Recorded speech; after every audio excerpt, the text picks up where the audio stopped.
Hi everybody, welcome to season 3 of Popcorn Therapy with me, Julie Peters. I'm a therapist and I have a background in studying literature, writing about literature and pop culture in general. So I'm bringing those two worlds and sometimes other worlds as well to this podcast where we talk about movies and TV shows and think about like what they mean to us personally, emotionally, and also culturally. And so I'm really excited to kick off this season 3. My good friend Marcelle Kosman, who is the co-host of one of my genuinely favorite podcasts, which is called Material Girls. It's a little bit more of an academic look at pop culture, but it is so fun and it's just a great way to like really think deeply about these things. It is February, which is Valentine's month. And so we're doing Heated Rivalry, which is a romance that absolutely exploded beginning at the end of November, just a couple of months ago. It's been a huge, huge success. And if you haven't watched it yet, please, what are you doing with your life? Go watch it, go finish it, and then come back and listen to this conversation. Partly because you must watch the show, but also because there are some heavy spoilers ahead in this conversation. I also want to let you know that it's a pretty explicit conversation. We do have some explicit language. This is not safe for work, depending on your workplace. If you have littles around, you might want to put your headphones on. Most of the spoilers is a little bit later on. The explicit stuff we get into pretty fast because this is a pretty explicit show. Sexuality is a big part of what we're going to be talking about as we talk about this show. So with that being said, please enjoy this conversation with Marcelle Kosman on the phenomenon that is Heated Rivalry. All right, so welcome back to Popcorn Therapy, everybody. I am so excited to have Marcelle Kosman with me on our episode on Heated Rivalry today. I've been wanting to have Marcelle come for a while. Marcelle, how would you like to introduce yourself? What do you want folks to know about you? I want folks to know that I'm a contract instructor at the University of Alberta. That's my day job. But I'm also one of the owners of Witch Please Productions, which is our burgeoning feminist media empire. But we make podcasts, and I'm the co-host of Material Girls, which is a scholarly podcast that uses critical theory to understand the zeitgeist. And I've mentioned Material Girls many times on this podcast because here we talk more about the content. It's more my therapist perspective and other perspectives that come in. But if you enjoy this kind of, breaking down and getting into pop culture, Material Girls is so good. It's definitely, despite like nothing to do with Marcelle being a close friend of mine, I love that podcast. It's one of my top. Thank you, Julie. I'm not just buttering you up, I promise. This is a good way to start, though. Okay, so Heated Rivalry. What is happening? Heated Rivalry.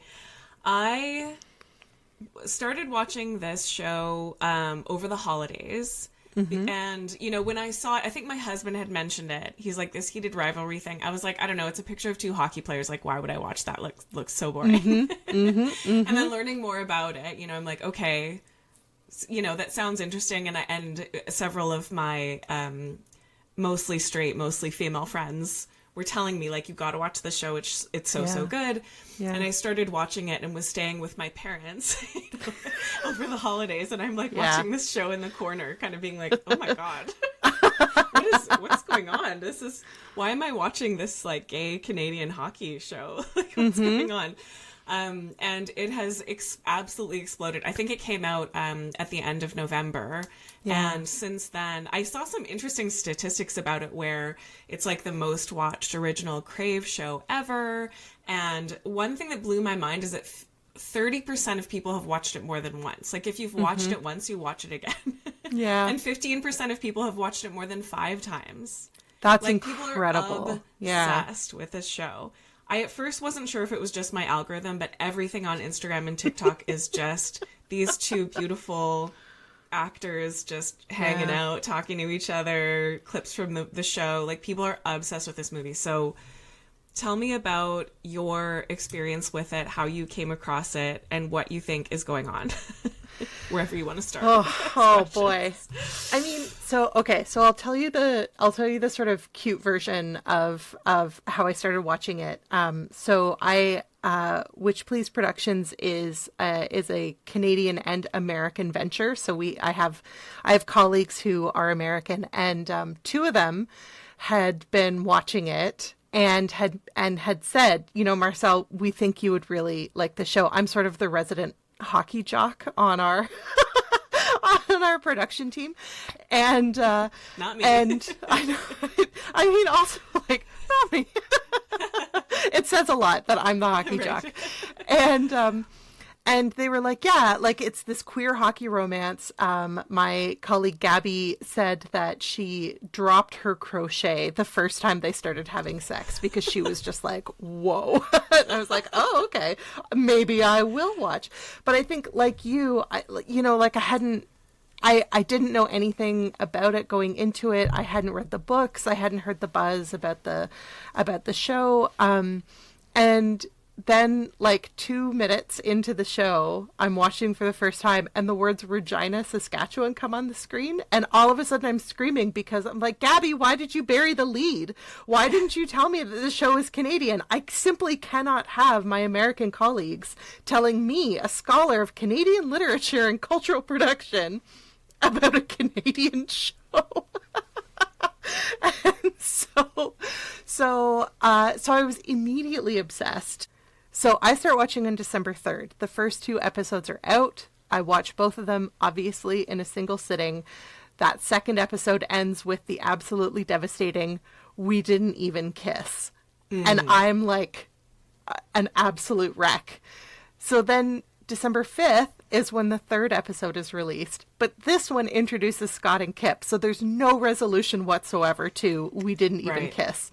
And so I'm having a panic attack. So I buy the first 2 audiobooks so that I can just, like, get into it and find out what happens. And I managed to get through, I get through the first one, and then I get through, I think, almost the entirety of the second one before episode 4 even comes out a week later. And for folks who are listening who are also considering listening to the audiobooks, it's really important that you know that the narrator uses a voice for Kip that is, I would argue, a hate crime. Like, it's so awful. It's supposed to be like a Brooklyn accent, but it actually sounds like he's making fun of people with developmental disabilities. So I would actually really recommend not listening to the first audiobook. The second one, so that one is called Game Changers. I would recommend not listening to that. But the second one, Heated Rivalry, which is the Ilya and Shane romance novel one. that one's okay. It's okay. Anyway, oh my God. So obviously I was completely obsessed. I fell absolutely in love with these characters. I had so much emotional investment in their budding relationship. Yeah, so the obsession was fast and hard.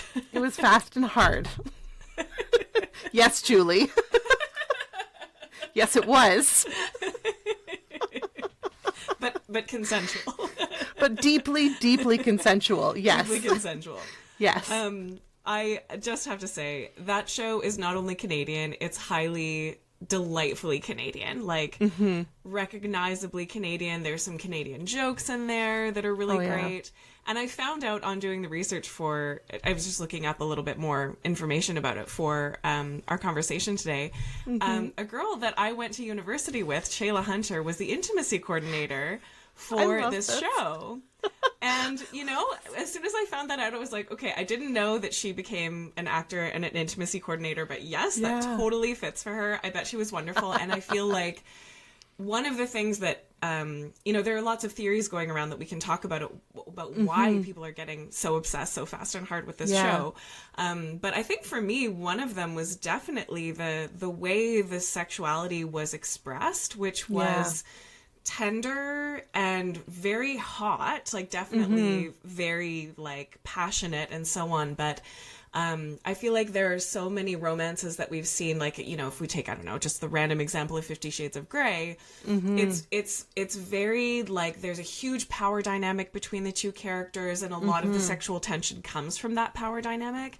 And in this show, we see consent being expressed in a way that is still hot. It doesn't ruin the mood. It's not totally boring. Like it feels like a very natural human beings connecting with each other kind of way of expressing consent, which I just don't think that we see that very often. I totally agree. Yeah. And absolutely, like the way that they so naturally fold that constant sort of checking in, that constant communication about what each person wants is so. It doesn't just feel natural, it feels very sexy in a way that I think maybe I don't know if it's just that our generation we were raised to think that like it had to be awkward and uncomfortable to talk about what it is that you wanted. Right. And anytime I've heard somebody say like, well, you can't ask for consent because that would ruin the mood, that really tells me that they've never had sex with somebody who asked what they wanted, or who like asked like, can I do this? Because it is so incredibly sexy to have somebody say like, can I X your Y? Like it's so totally. And so to have this show like with these two extremely strong masculine like butch hockey players, like, and not even just Ilya and Shane, but also Scott and Kip, right? Like the scene when I think it's like Scott who picks Kip up off the counter and is like, can I fuck you? And he's like, yes. And it's just so thrilling and delightful. And I think, one thing I really loved was that those roles are reversed in that relationship at a certain point as well. The other asks, can I fuck you? And it's absolutely, right? It's like an absolute yes.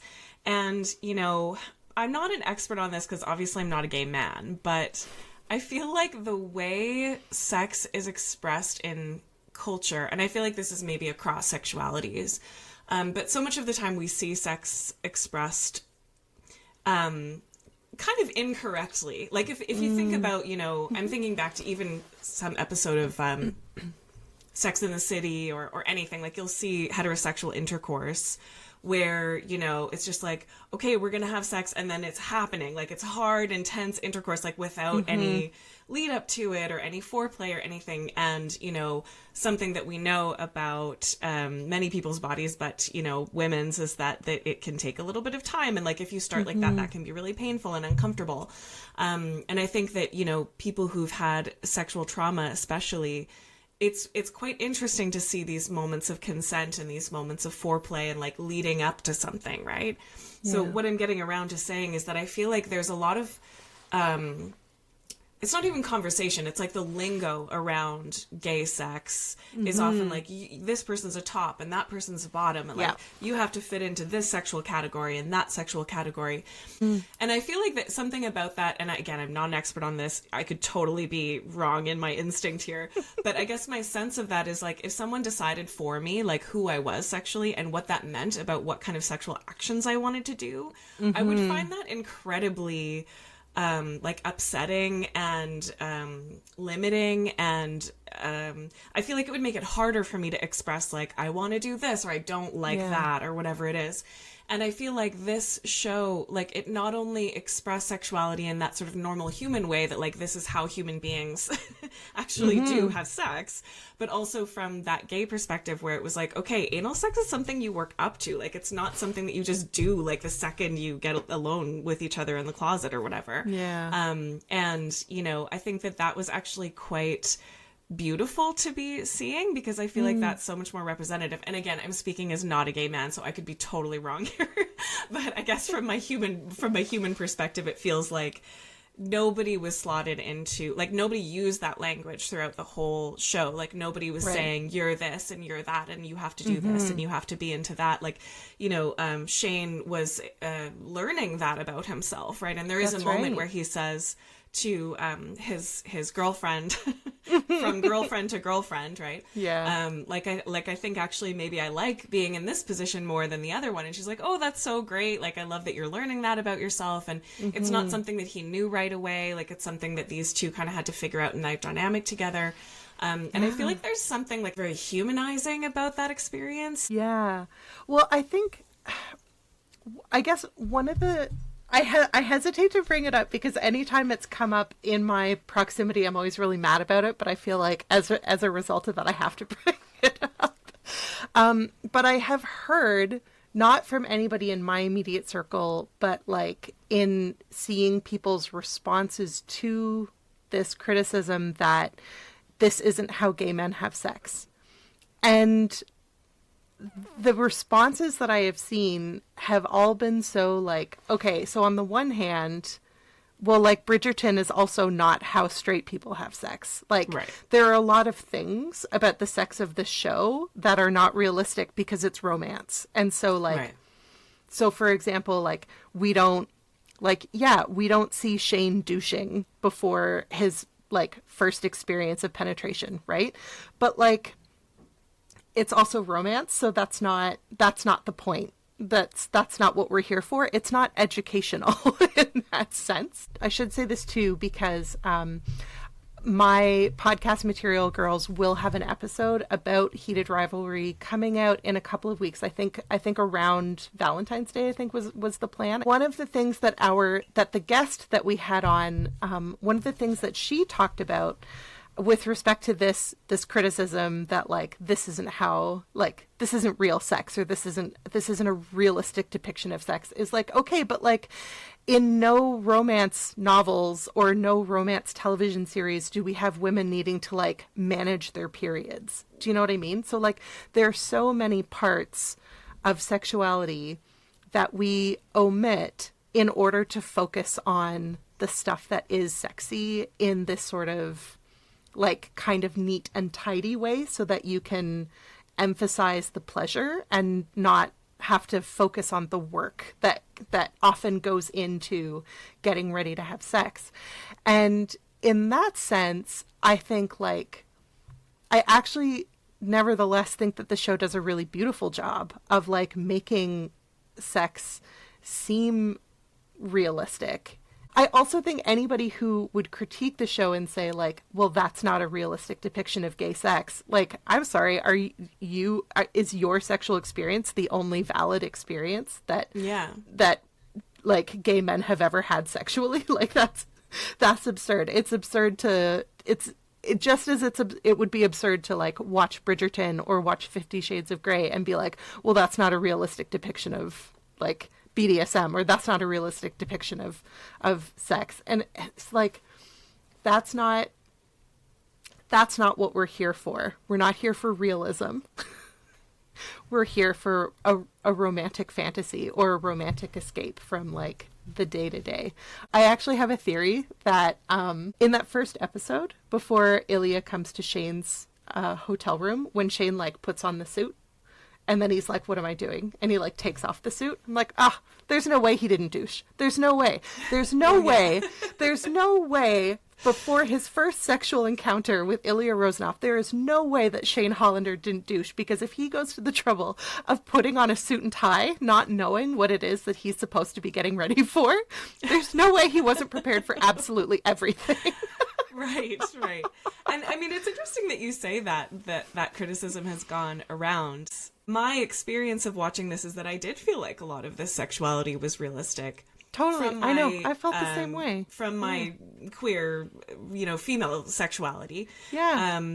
Which is that, and I'm thinking of a moment that I loved, actually, where after they had penetrative sex, I think, for the first time, Shane does say, well, now the bed's all dirty. Totally. And Ilya says, I'm going to go and have a shower now. And, like, they do kind of have that conversation, right? About, like, okay, there is a little bit of, like, non-sexual labor that goes into this sexual experience. And I think that, from my perspective, from where I'm coming from, which is that queer-ish, straight-ish sexuality, having been with mostly men and so on, but also having been assaulted in my experience in my life, like having had non-consensual experiences, it was so nice to see the layers of that sexual relationship, like not just the layers of the emotional relationship, but the sexual relationship mirroring that, right? Like they get to know each other, they're flirting a bit, they make out a little, they start this, like it takes them time to get to that place of, a type of sexual experience that feels more intimate and more special, and like something that you're not just sharing with everybody necessarily, right?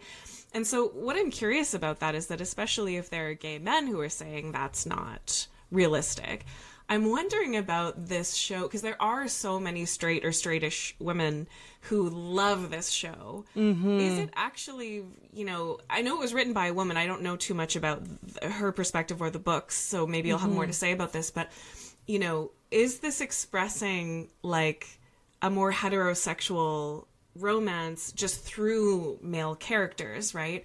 Because I did kind of notice there is that dynamic of like Shane is a little bit more of the I don't know what you call it. He's got that sort of main character, like usually in a romance there will be the young woman who's like different from everybody else in some way, and whatever it is, and she's attracted to someone who's a little unavailable, which Ilya is definitely unavailable for a lot of it. He's kind of hot and cold, like, very Christian Grey, kind of like, I'll come and I'll blow your mind sexually and then I'll just disappear and you won't really know what I'm thinking, but actually the truth is that I love you.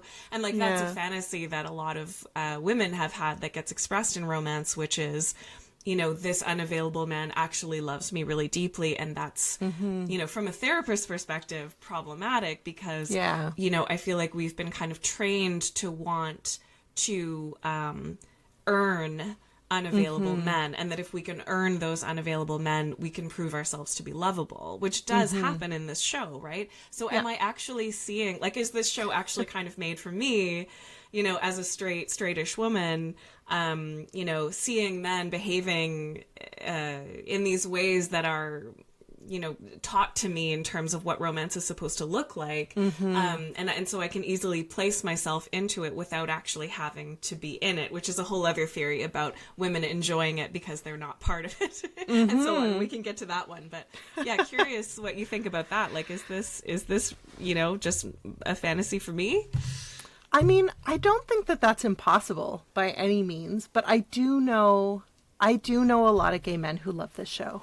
I think that these things can coexist. I think that it can very much be a quote unquote female gaze type of perspective. So what little I know about Rachel Reed, the author, is that she came up as a lot of contemporary romance writers did. She sort of came up in the fan fiction community. And so she's writing in a tradition that I'm quoting the guest on my podcast. But she talks about it's a tradition of like men loving men romance, and it is predominantly written by women and by trans men and by non-binary people. So I do think that there is a real tendency there to retell these romance stories with an eye to the kind of tenderness that I think women writers and like non-masculine, non-male writers have been allowed to develop and craft over, the centuries of like women's writing, etc. So I don't think you're wrong about that. I do think that it is very much for us. But the way that I think it is for us is also in such a way that it's not exclusively like only straight women will find this appealing, if that makes sense. Like I think she is so, and again, this is, I'm going to echo your caveats. Like I'm talking as a cis woman here. Like I've never been in a gay male relationship. But I think she is so respectful of queer male culture, and so respectful of like the concerns in particular that like men in professional sports, particularly professional hockey, have about like stereotypes around masculinity and expectations. Like, she's able to hit on those things in a way that doesn't, I think, turn our male characters into caricatures of gay men. Do you know what I mean? Like, they're still so well developed. They're still so complex. They're still so interesting. So like even Ilya, who, like you say, is so emotionally withholding for so long, it just takes a little bit longer to like unwrap those layers. And for me, watching, I think part of what was so pleasurable about it was actually seeing him come to terms with his trauma and like talking through the things that make him sort of so standoffish and like so much machismo. And it's not Shane forcing him to open up to him, it's that he just does it on his own. You know, one of the theories for why it's been so popular with straight women is that they're not represented in the sense that as a straightish woman, you can watch this and not have to put yourself into it in the sense of like seeing a woman doing a lot of emotional labor to try to earn this man. Like, Shane doesn't really do that. Like, to be fair, Shane doesn't try particularly hard. He just kind of shows up and like waits to see what happens, right? He really does. It's so true. God, I love him. Yeah, and he's often just like, you're an asshole. Like, why are you being an asshole? Exactly. Yeah. And he's just like, do you want me here or not? Like, what either way? Like, I just kind of want to know. Like, it's coming from that perspective as opposed to him putting a lot of effort into it, right? That's right. And I'm on a little bit of a theme in this podcast of sort of emotional labor and motherhood. I just finished doing a podcast with a friend on Night Bitch and If I Had Legs I'd Kick You, which is in one of the layers of that is just how thoroughly women have been trained and people raised as women have been trained to focus on everybody's needs, take care of everybody else, have the responsibility for the family, all that stuff. And so I did think it was interesting, like, do people love watching this because they're watching men do this emotional labor, right? That being said, there are a few female characters who exclusively do emotional labor. I think, you know, like these sort of best friends and these, you know, whatever it is. Yeah. These women are kind of trying to encourage Shane and Ilya, like, it's okay if you're gay. It's okay if you like men. Like, you know, I forget her name. Rose, I think it is. Rose, the girlfriend. The actress. Yeah, the girlfriend that Shane is with for a while. She's so kind about kind of getting rejected by Shane instead of taking that to heart, which, like, let's be honest, if that happened to me, whether that person was gay or for whatever reason, I would still feel that it was like, well, you don't like me because I'm not attractive enough or whatever it is. Instead of that, she says, oh, don't worry, all my boyfriends have been gay because I've been in theater for so long and like it's okay and I'm a safe space for you and you can be that and all that. And I feel like she really does kind of bring that emotional labor a little bit to the table. Svetlana is doing that for Ilya at the same time. And I think another piece to that is that it was kind of sweet and a little frustrating to watch these men try to figure out how to communicate with each other, right? Because again, women and people who have been raised as women have been taught so much about emotional communication, verbal communication, who you can talk to, how you can talk to them. You know, women in some ways have kind of an emotional privilege where it's much more socially acceptable for women to gather in groups of other women or women-ish, you know, people on that feminine spectrum who could just like talk deeply about their feelings and their lives. And men don't have that cultural acceptance for that, right? Not that they wouldn't want to necessarily, but they're not trained to do that, and it's like considered weird or unusual, you know, for men to sit around like talking late into the night about their deepest feelings. And so, you know, it was kind of interesting and tender to see Shane and Ilya try to figure out how to tell each other, like, just what they were thinking and feeling. And I just loved that scene when Shane says, like, why don't you just tell me everything you're feeling, but in Russian, so that you know I won't understand it. There's, like, no threat here, but you can still have said it. Yeah. And, you know, what an interesting moment of emotional connection that like allowed Ilya his space and privacy while at the same time connecting and witnessing. Like that was, I mean, very male coded, maybe, right? Like maybe that's exactly sort of how, you know, someone raised as a man might want to be able to express is like privately and safely, but still being witnessed and cared about while they're doing that. Like I could kind of see that working, right? Yeah, yeah, totally. And I think I'm also thinking about that scene when Shane comes out to Ilya and tells him that he's gay, and Ilya's like, okay, so what? And he's like, I need to tell somebody. Who else am I going to tell? and that was really like very similarly this moment of like these men like very imperfectly communicating with each other and then realizing, I guess in a way that mirrors them learning, like they obviously learn how to connect sexually first, and then they learn how to connect emotionally after. Right. But in this way, in this conversation, they're similarly doing this thing where like they are trying stuff out and then actually just straight up communicating what they need. Like Shane is saying, I don't have anyone to tell. Can you please not be an asshole for 5 minutes because I need to talk to someone about this.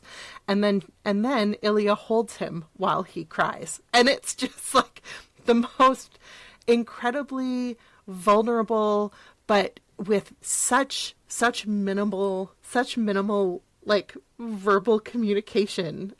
I'm getting emotional just thinking about it. I forgot about that scene.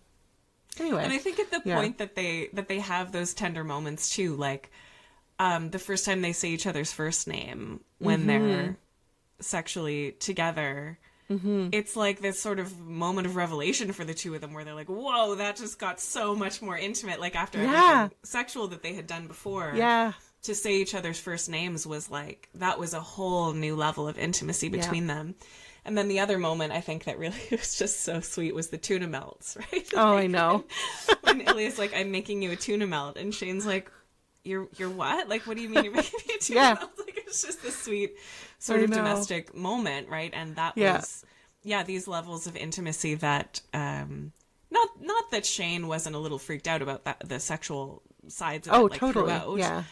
But I feel like those are the moments that felt even more impactful for him because they were tender and it's this sort of other layer of vulnerability. And I think that from a perspective of somebody who's like, especially in a hyper-masculine closeted culture like hockey, which I had never even thought of that before, but of course there are going to be gay hockey players. Like, of course.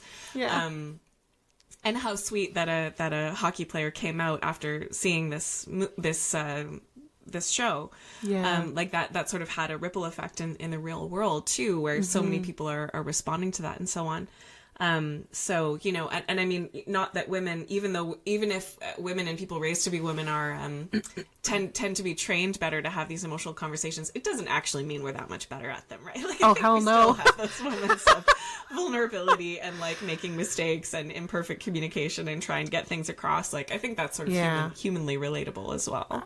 Totally. And like being good at communicating verbally doesn't mean you're not good at being manipulative verbally. You know what I mean? And I know that for me, like when I was growing up, being able to manipulate my partners verbally was it was like one of the ways that I was able to like claim power in. I have the language for this now. I obviously did not have the language for this when I was a teenager, but like that was for me a way of like claiming power in a very asymmetrical like power imbalance relationship. And I think one of the things that the show does really well is provide us with, I hesitate to even say fantasy, because the show is like, what is the fantasy? Like sexy rich men is the fantasy. It's like not there's we all want a cottage, like Shane we all want a cottage, right? there's no, like, there are no castles, there are no dragons. Like, the fantasy is just wealth. Right. But that these characters are able to learn about themselves and learn about one another and learn to love one another in the way that they both need to be loved.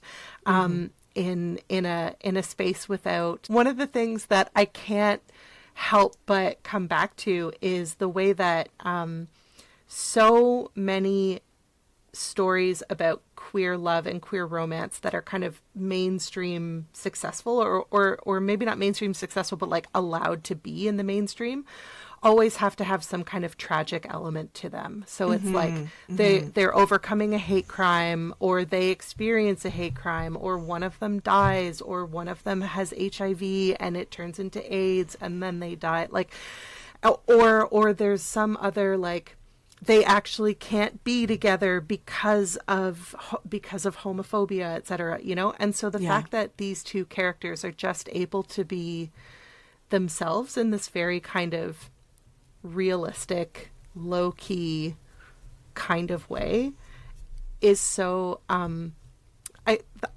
world building in a way, you know. It provides us with these scripts of possibility. Like, wow, what if we didn't reduce everything to these like cis heteropatriarchal tropes where like with the female characters, like they do a lot of emotional labor, but none of them is like the bitter, resentful girlfriend or the jealous wife or the scheming and conniving like sister. You know what I mean? Like they don't fall into those hateful tropes that that taint or poison this romance in some way.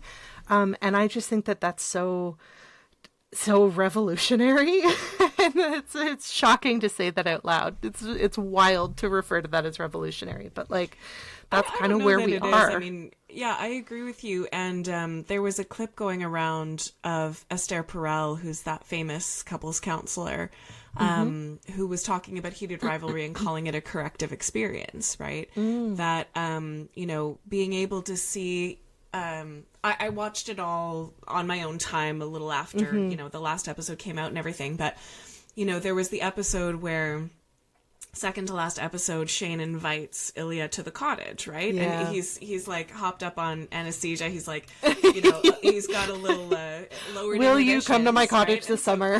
Yeah, it's just this very sweet like moment where that's been turned into, you know, songs and memes and things like that on the internet. People love that moment because it's so sweet, and it is his, you know, he's disinhibited, and so he's able to say like, come to my cottage, you know, it'll just be the two of us, it'll be private, we can just have this like fantasy like lovely experience together. And Ilya says, oh, I don't know, I don't think so. And then I imagine there was a gap, right, for people who are watching it in real time. They don't know, like, you have that week or so between finding out whether or not he goes to the cottage or not. And having watched any of the queer TV shows or films that you're talking about, you would think like, oh God, what horror is going to happen at the cottage? Like, how heartbroken is he going to be? Or how bad is it going to get? Or are the police going to come? Or like, it's, you know, like you're just thinking of it's going to be so horrible. But what happens is they go to the cottage, they have a wonderful time, and then Shane's dad discovers them. They come out to Shane's parents. They're lovely about it. There's that very sweet moment where the mom is like, I am so sorry you didn't feel safe to come out with me.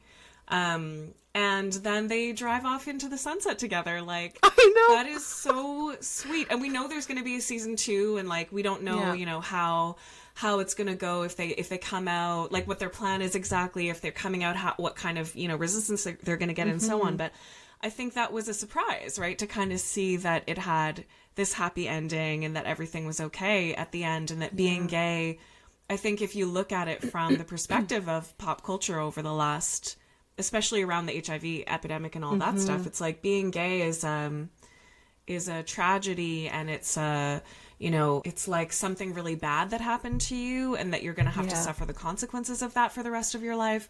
And to be able to see that doesn't have to be the case, it does feel revolutionary, right? It feels so including of the gay community just in life, you know, like you can ride off into the sunset together. And you don't have to be, these stereotypes or, killed at the end of it or whatever it is. I think about horror a lot on this podcast, and I know you've done lots of stuff about that as well. But so often in horror movies, the social outcast will be one of the ones who's killed, right? Like it's like usually the queer person would be one of the first to be taken down in any horror movie. This wasn't horror by any stretch of the imagination, but I think that's what we're used to seeing, and here's a case where they get to be the heroes, and like how wonderful is that? Right? Yeah, it's huge. So one of my favorite moments in the show was the Scott and Kip interlude side quest. And it was so interesting to have this completely different, like, oh, we're with other characters now, like what's going on. And I think at the end of the episode where we meet Scott and Kip, like they fall in love, they have this great relationship, but Scott is saying, if you want to be with me, you have to be in the closet with me because I can't come out in this situation that I'm in, which is really hard for Kip. And at the end of that episode, I thought they had kind of broken up. I don't really know. I guess it wasn't that explicit, but things weren't going so well. And then there's this scene of Scott just watching Kip celebrate his birthday with his friends at this gay bar that they all go to. And he's just literally on the outside looking in, right? And it's sad. And I think that moment is something that we've seen in romance before as well, where, we can be together, but only on my terms. We can be together, but you have to be, you have to pretend to be this thing. And it's another one of these ways where the fantasy and romance is that that couple gets to come out together as vampire or whatever the in the closet might be. And then of course there's the episode, I think it's the one right after that, where Scott comes out so publicly. He invites Kip onto the ice and kisses him in front of this huge audience of people. And I feel like I don't cry that often watching movies and TV shows unless I'm like horribly triggered and having a panic attack or something. But this was a case where I was full crying. Like, this was so beautiful and so sweet and just so emotionally incredible. Like, to have, moved through that and to see Kit be able to come out and for them to be able to be together. I think a lot of viewers felt really sad for Scott in that moment, right? Because it's like, okay, you're keeping your boyfriend in the closet, but also you can't be happy publicly. Like, nobody can know who you really are. And then to just have this really courageous moment of like, I don't care what happens with my career, I'm going to be who I am. Oh, that was just a huge highlight of the show for me, for sure. Totally. Yeah. I think I think that this show did such a phenomenal job adapting the books. And so there are, I think, 6 books in the Game Changers series. And the first novel is about Scott and Kip. And so I think one of the challenges that the show had to get around was distilling the complexities of that relationship down into really like just 2 episodes, like not even 2 full episodes, but like 1.5 episodes. Yeah. And I think they did a really good job. All things considered, what the show isn't really able to do is get into the details of like how much it costs Scott to give up this thing that like this experience of being himself fully for the first time in his adult life. And like, it's also, the show is like, it asks us to believe that after one sexy night with Kip, he's like, why don't you just move in with me? And Kip is like, okay. Right. It doesn't happen like that in the book. They take it a little bit more slowly. It's very lesbian coded. They like Kip shows up with a U-Haul. Like, it's U-Haul, very, but what happens in the book is that Scott shows up at so Kip lives with his parents, as he does. He lives with his dad in the show. He lives with his mom and dad in the book. And Scott shows up at their house and apologizes to Kip and tells him that he doesn't care. He's ready. He wants to be with him. And he introduces himself to his parents. And the reason why that's important in the book is because lying to his parents is the thing that's the hardest for Kip. And And you know, they do the thing where he's like, I'm not ready to come out publicly yet, but I want you to know who I am. I want you to know that I love your son, etc. And so then when he invites Kip onto the ice, it's still a surprise to him and to Kip, because he's sort of like, I don't know what I'm doing, but it feels right. We're going to do this. And so when I was watching, because at this point I had read the book, I had listened to the book so quickly. When I was watching, I was so amazed to find that even though I knew exactly what was going to happen, I still felt like I was on the edge of my seat. And there were so many ways that this show feeds into that positivity in ways that you don't necessarily notice on the first watch. But as they're sort of moving from Scott's perspective, beckoning Kip onto the ice, as they move to Ilya and Shane, like watching the Stanley Cup final in their separate houses or whatever. Then at one point the announcers were like, oh, this must be a lucky fan. What's going on here? And then when they start kissing, you hear one of the announcers go, good for Scott Hunter. Like there's just this full bellied, like, wow, good for him kind of. And that is the work of adaptation that makes me believe that adaptations are possible. Do you know what I mean? Like, it was so considerate and so thoughtful, and so like, what can we give to the people who have read these books so that it is just as thrilling for them to watch as it is for somebody watching who like this is their first time. Yeah, so I would love to know so which category are you in? How many times have you watched this show? Like, are you in the 15% that watch it more than 5 times? No. The 30% that watched it twice? What number are we at? I'm in the 30% that has watched it twice. And I often think about like doing a rewatch. I have a very unhealthy relationship with television, which maybe some of the people in that 15% also have, which is where when I start watching something, even if I've already seen it, I can't stop. Like, I am so susceptible to binge watching. I remember I messaged to our Witch Please Productions group chat. I was like, thank God only the first 2 episodes are out, because I can see myself like doing actual damage to my psyche by just like powering through every single episode, even though I only started at 11 p.m., you know? And, you know, something that we've talked about on this podcast before is like, rewatching has a relationship with anxiety, right? Binge watching is something a lot of people do to self-soothe. Yeah. And are there ever a lot of reasons to want to self-soothe today, right now, with what's happening in the world? And also, what a place to go to, right? Like, what a world to live in. If you are experiencing depression or anxiety, to be in this world where people can communicate with each other lovingly, take risks for each other. I mean, I've seen some sweet things out there about, you know, the world is burning, but like, love is real. People having this relationship with heated rivalry where it's like, this is the place I want to live, right? Yeah, totally. I would also, like, I would really, really highly recommend to you and any of your listeners who genuinely want more of this kind of content, like the rest of the books in the series, like they're all interconnected, and every time I have started a new one, part of my brain is like, do I really need to listen to another romance about another hockey player?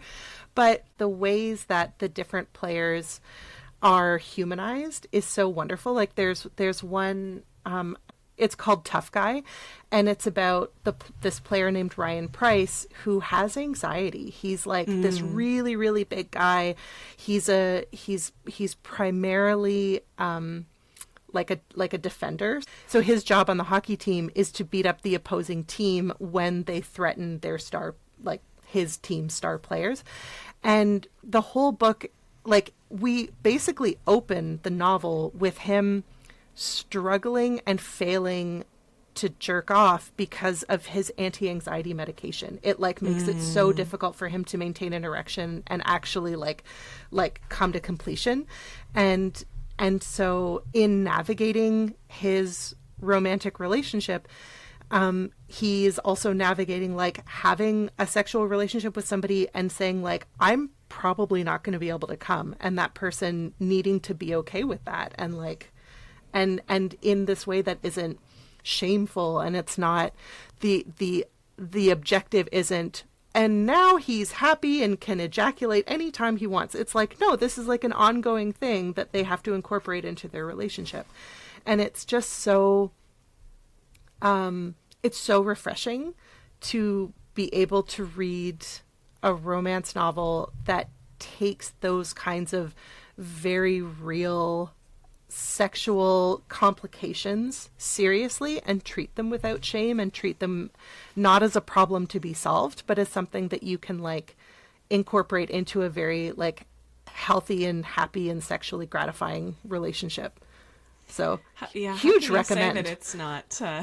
that it's not representative of like real life sexuality, right? I know, I'm sure I not know. in all ways, but like, yeah, there was I had a blip during the pandemic where I was writing an erotic novel. I think I told you about it. Oh, I remember. I think about it all the time.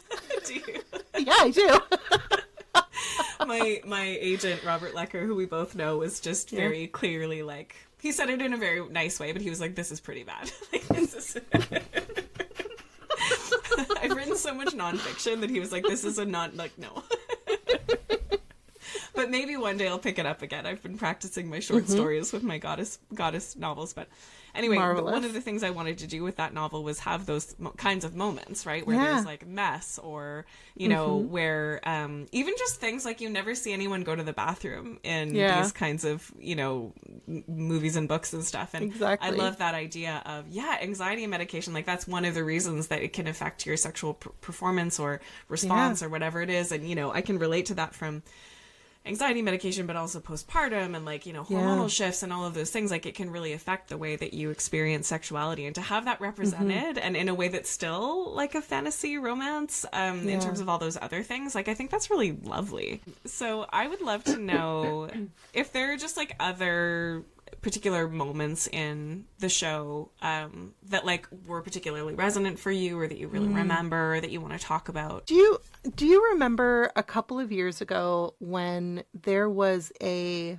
book talker who got into some hot water because she had been writing hockey romance about a real player for the Seattle Kraken? I was asked to talk about it on the Vancouver CBC morning program, and the host, for some reason, asked me what kinds of things did she write about this player, and the only thing that I had in my head was that the author had written that she wanted him, this real life player, to fuck her in all three of her holes, which I knew I could not say on the Vancouver CBC morning radio program. And so I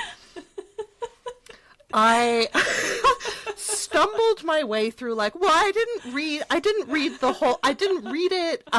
So I can't really speak to that. Anyway, it was a disaster. I wish I could go back in time, but I can't. The thing that really stayed with me about that horrible experience that I wish I had been able to say is that when you're writing about real people, these are real people with like real material existence in the world. And so even just by slapping someone else's name onto that character, it's such an important way to respect the personal life of the person who you are fantasizing about. And I think this was one of the reasons why I was a little bit hesitant to start watching Heated Rivalry. Like, I wouldn't have thought of myself as interested in hockey romance to begin with, but the fact that it had been kind of shaped for me by the the trend among some folks of writing about real life players, despite their request that they not do that, made me really like reluctant to get into it. But I think I'm so just tickled by the way that Rachel Reed has so clearly and genuinely represented like the hockey rivalry between Montreal and Boston. Like we both lived in Montreal at the same time. Like it was impossible to escape. Like even though I am like definitely an Edmonton Oilers fan through and through, like I know about the team. I know like when members of the team are traded or put on waivers, I'm like aware and I pay attention. I have feelings about it in a way that I don't have those feelings about the Montreal Canadiens anymore. It's a struggle for me to like Ilya Rozanov, not because he's a cocky asshole, but because he plays for the fictional rival team of the Montreal Canadiens. The fictional Montreal Canadiens. So the Montreal Metros and the Boston Raiders, and like, right. There's absolutely no Montreal Metros merch that I have any interest in wearing. Whereas like the Boston Raiders shirt, for some reason, that Ilya is wearing in that final episode before he goes to meet Shane's parents, and Shane is like, can you change? Or like, that's not going to help or whatever. And he's like, oh, did they not know that I play for Boston? Like, I have such a fondness for that t-shirt and I like really want it, but I can't bring myself to wear it because the rivalry is so real. It's in my DNA. So I guess all of this is just like a really roundabout way of saying, I think for me, one of the most surprising and exciting parts of this series was the way that it like played, it like allowed me and made space for me to be a hockey fan and also a reader of romance at the same time in a way that shouldn't be impossible by any means, but like the fact that neither of those communities gets sidelined or neither of those communities gets like ridiculed even a little bit is, I think, just lovely. Just a lovely gift. You're making it sound like hockey romance is a thing. It is. Sounds like it really is. This is a surprise to me. It really is. Yeah, I didn't know, but it really is. It's a proper subgenre of romance and this fiction. is a subgenre that I'm assuming is consumed mostly by women. Mm-hmm. Okay, consumed by and written by women. Interesting, and it's usually male hockey players. Like that's what we're talking about. I don't know, actually. Like it's not always men loving men. Like there's lots and lots of examples of like straight hockey romances. Okay. Yeah, and that horrifying example of like wanting him to fuck her in all three of her holes, real book talker stuff. That was a M/F romance. Men slashing women. Right. Okay, so that's interesting because there has been so much conversation about straight women being really into the show. Not that there aren't other people who are into it, and I've seen some very sweet, like, real-time reactions of straight men crying at that scene where, you know, Scott and Kip kiss and everything. Right. And I think my rewatch experience, I'm kind of waiting, I think, for my husband to watch it because I think he would really love it for the hockey reason and other things. Yeah. And also now he watches hockey, and every time I see hockey come up on the TV, when do they kiss? Like, ooh, like what? Totally, I know. Like, Heated Rivalry has this spin-off called Hockey. I don't know if you've heard of it. But, you know, there is something interesting about, and I wonder if you guys are going to talk about this on Material Girls, like, women as consumers, right? I mean, that demographic is like, women are the ones who will buy books, who will, you know, consume a lot of those things. Like, you know, in a lot of the books that I've written too, there's always a little bit of like, we want to target women, you know, like these are the people that buy books, like they'll buy books for men, but the men don't tend to be the ones who are doing the purchasing, right? So women have this purchasing power that's showing up in this interesting way with hockey romance, I guess, and also with this show in particular, like women kind of driving the popularity of this show, and then it being able to extend out into these other places, which is in part one of the places it's extending out to is the real world, right? Like we talked about that real life hockey player coming out and people just being aware of hockey in a different way, and maybe it's bringing some, you know, more female viewers to watching the sport. Like, I don't know, not me. You know, that's a whole other thing. Yeah, maybe there's something interesting about that, like why straight women were, and maybe to go with that theory that maybe this show was kind of, you know, it's like a heterosexual romance, but starring men, allowing women to have this distance to watch it and see themselves in it without, you know, and also seeing men being tender and vulnerable in a way that's like not threatening and so on. I mean, yeah, there's some interesting stuff going on here about why it's become so popular. Yeah, absolutely. I think it's also maybe not purely coincidental that this is Canadian content going mainstream at a time when the shitty behavior of the American administration is like undeniable.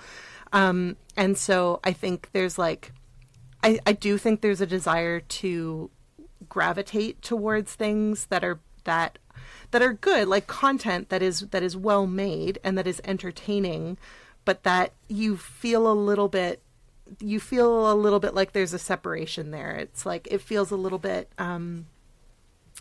safer to consume Canadian content sometimes, which, like, to be clear, Canada also, like, a horrifying white supremacist nation. Like, for all the things that America does, like, Canada also very bad. Very, very bad history, very bad present. And in some ways we're in the center of it in Alberta as well. Absolutely. Yes, for sure. And I think that, so I think we're in, no, how do I want to phrase this? I think that the success of the show really shows us that, like, we want genuine queer romance. We want genuine queer stories that don't feed into those, like, cis hetero patriarchal tropes that always have to end in tragedy. We desperately want stories about men who aren't harming women, even incidentally, you know, like I think we really need that. We want that representation of, like, non-toxic masculinity or tender masculinity. We want that representation of consent. We want to see that, like, it is actually possible to communicate about sex in a way that is, like, fun and exciting and safe. Yeah, I mean, maybe there's something too about this non-toxic masculinity, which I just love this phrase. But that, you know, with everything that's happening in the world, specifically in the US, and just, you know, what Trump has done, and the sort of the incredibly patriarchal, capitalist, white supremacist, like, way that is going. I like the concept of that from a bit of a wider perspective. This all of this stuff that's happening is the last gasp of patriarchy, right? I know. I would love for that to be true.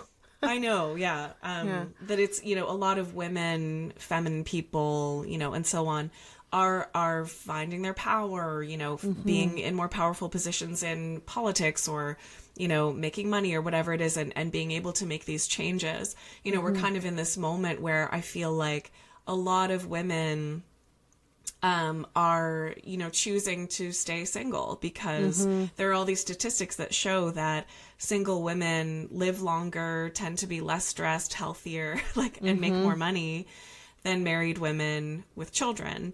And for men, it's the inverse, right? So I think there are a lot of people that are fighting against that, and there's this kind of trend against men that, again, could just be my algorithm, but I feel like I see a lot of content that's about, it's kind of, you know, men are the worst, and, you know, throw them all out and all this stuff. You know, it's stuff that I'm raising two boys, I have a husband that I love, and still feel that way sometimes, right? Like, so you still kind of have these moments where you're just like, oh my God, not necessarily individual men, but patriarchy, like, can we stop? And so, underneath all of that sort of frustration and vitriol and hatred, maybe there is like this really deep need to see men being human beings and being and being kind to each other and having, just being non-harming, being non-toxic. It's like a non-BPA can or something. Exactly. Like a safe container. And maybe that's a part of it, right? Is this sort of deep desire to see men being the human beings that we know they are, right? But sometimes it feels like they're not. Like, I mean, all of this stuff going on with Trump definitely feels like sometimes he can feel non-human in certain ways where, totally. I'm pretty sure I already would not be allowed to go over the border with the things that I've said about Trump in the past that have been out there. But, so who cares, on this podcast, what I say, but, there is just this feeling of like, wow, this is somebody who's so full of harm and just has no accountability for any of it. And then, we get to watch this binge, specifically this show, be in this world that we can watch and rewatch and see this going well and people being kind and kind of making the world a better place, right? Like Kip and Scott giving permission to Ilya and Shane, and then that's right. What are they going to do next with it, right? It's like this kind of ripple effect of positive behaviors instead of negative ones. Like maybe we desperately need that, not just women, but everybody else too, right?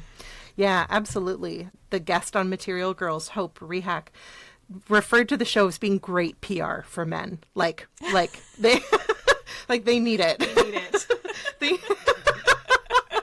This is the time. This is the time. Absolutely. And like I have talked, I think in our episode about Keanu Reeves, I talked really emphatically about how much we need positive representation. We need positive male role models, to in the spotlight. We need it desperately weight-bearing men, I think was what you called it. Load-bearing men. Load-bearing men. Because some of our children are boys, some of our partners are men, some of our favorite people are men, and we all learn how to be in the world by looking at public figures and figuring out who we are in relation to those public figures. And Me Too was such an impactful time, #MeToo, when everybody talked about all of their experiences of sexual violence and sexual harassment. It was such an impactful moment of realizing, not realizing, because I think we all knew that it was so widespread, but actually seeing it articulated in print, how widespread the violence of patriarchy had been and had become, and not in a historical context, but in a present, everyday, when I go to work, I experience this. When I ride the bus, I experience this. When I'm at home with my spouse, I experience this. It was so massive, and it was an important cultural shift. But as much as we want to say yes, all men, get rid of them, it is 50% of the population. We simply can't. And so being able to say okay, you know what? Pedro Pascal, good. Keanu Reeves, good.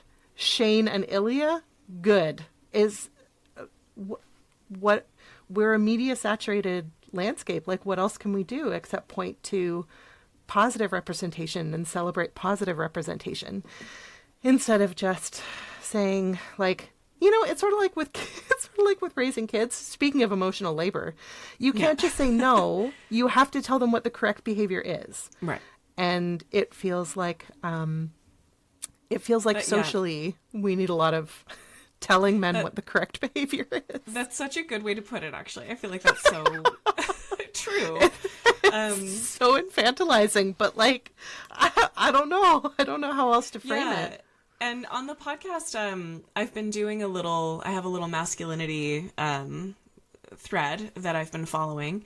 And I did an episode about Pedro Pascal, actually. I don't think I used the word load-bearing man, but, from that perspective of like, here's, the one example of a man who's safe and so on, and how dangerous that might be for him, right, in his career, potentially, because that's, load-bearing, right? Like there's a lot of weight on him in terms of that.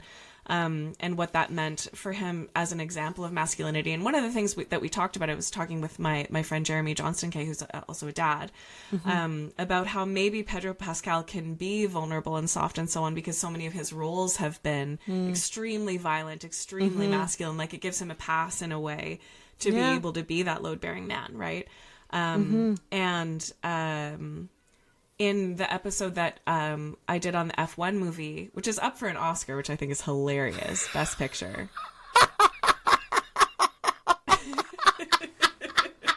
Which is a great reason to go back and listen to that podcast episode, but not necessarily to watch the movie, honestly. Yeah. It's an interesting one. I don't think it's Oscar fodder. But I was having a conversation with my old friend David about that, who's like, masculinity is his thing. And he was talking a lot about initiation and this sort of dearth of positive role models for men. And I think we have this sort of historical movement of feminism, which has come out to say like, okay, we're not going to do it this way anymore. And there have been a lot of these spaces where, women and feminine people have been invited to think about who you are, think about what you want, claim your power, whatever it is, to grow in all of these ways. And in some ways, men have been left out of that conversation or left behind or excluded or isolated or whatever it is. And so now we have incels and all of this extremely toxic masculinity that we're dealing with. Again, maybe last gasp of patriarchy, maybe it's that fight against, something that needs to change. But we do need those role models, right? Like we really do need to see examples of men being non-toxic, non-cancer causing, which is like literal, right? With those statistics of women having worse health outcomes and stuff when they're married to men. Let's change that, right? Like it should not have to be that way. And with the parenting podcast that I just did last week with my friend Katie on Night Bitch and everything, like we talked a little bit about how the men in those movies are just useless, right? Like they just come with nothing. And I know you and I have male partners that are not that way, and still there are these heterosexual patriarchal pressures, I think, on our relationships in lots of different kinds of ways. But also like the examples out there are not great, right? And so I think with all of that in mind, I do want to do that rewatch with my husband and see what his experience is like of just seeing this. Like, does he relate to it in the same way? Does he think it's interesting? Like, or is he just like, this isn't for me, forget it? I don't know. I'd be kind of curious to see, right? Yeah. I mean, I asked Trevor, my partner, if he was interested in watching, and he was like, and I was like, are you afraid of the sex? And he said, I'm afraid of the romance. Classic masculine response. That's all you need to say, right? Like that's it right there. Yeah. And that's exactly what these characters went through. They were not afraid of the sex. They were afraid of the romance. They were afraid of the emotions, right? That's exactly right. And what it means. Yeah. Well, Marcelle, thank you so much for coming and having this chat with me. It's such a pleasure to hang out with you as always and to have you on the podcast. It was so fun. It was so fun for me. Yeah, and I am looking really forward to listening to the Material Girls on romance and Heated Rivalry. So, listeners, put that on your list right away. Oh yeah, definitely. I like Hope Rehak, who was our guest, is so much more knowledgeable than me about about the world of romance and the world of fan fiction and where this phenomenon came from. So I would definitely encourage listeners, if you thought I had anything interesting to say, well, you just buckle up. I can't wait. I'm so excited. Okay, thank you so much, Marcelle. We'll see you next time. Thank you. I would love to come back. Please invite me back. See you soon. Okay. Bye. Thanks again, everybody, for listening to this conversation with me and Marcelle Kosman on Heated Rivalry. You can find Marcelle and Material Girls wherever you get your podcasts. She also has another podcast called Gender Playground, which is about gender affirming care for kids. Go check it out. You can find me at Julie Peters Wellness on Instagram, TikTok, Facebook, Substack. And I'm going to be sharing more and more. I've just joined Substack very recently. So if you like to read, please do follow me there. I have several books that you can get wherever you get your books. You can learn about those at juliepeters.ca. But on Substack, I share a little bit about those, and I'll be sharing a bit about this podcast too. Our next one should be Buffalo 66. We're going to be talking about that again within the romance kind of realm of things, very unconventional romance. I'll be talking to Mel Z about that. So if you haven't watched this movie and you're looking for something to watch, go check it out. It's a cult favorite. People love it. And some people hate it. We'll talk about why. So go check that out. That's next on our list. And there are lots of cool things coming up that we're going to be talking about as well. If you haven't yet watched Night Bitch and If I Had Legs, I'd Kick You, I have an awesome conversation coming up soon with my good friend Katie Thorpe about motherhood and parenting in relationship to those two movies. And I'll be letting you know on Instagram, TikTok, the upcoming films and TV shows and stuff that we're going to be doing so that you can kind of follow along, join us in the conversation. I want your comments. I want your thoughts. Please don't forget to like and subscribe and share this podcast with others and so on. And I look forward to our next chat. Thanks for being here with me.